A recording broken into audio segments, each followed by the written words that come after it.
Nasunog ang bahagi ng barangay Sapote 1 sa Bacoor, Cavite bago mag-alas 5 ng umaga kanina. Para sa detalye, may unang balita si James Agustin. James!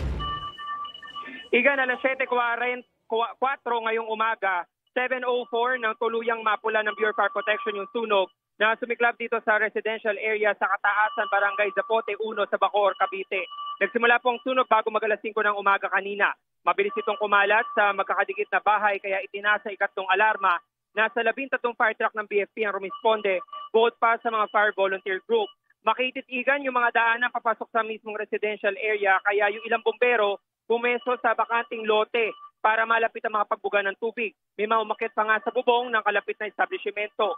May mga residente walang naisalbang gamit, ang iba naman kanya-kanyang hakot na maililigtas na mga appliances at damit patungo dito sa kalsada.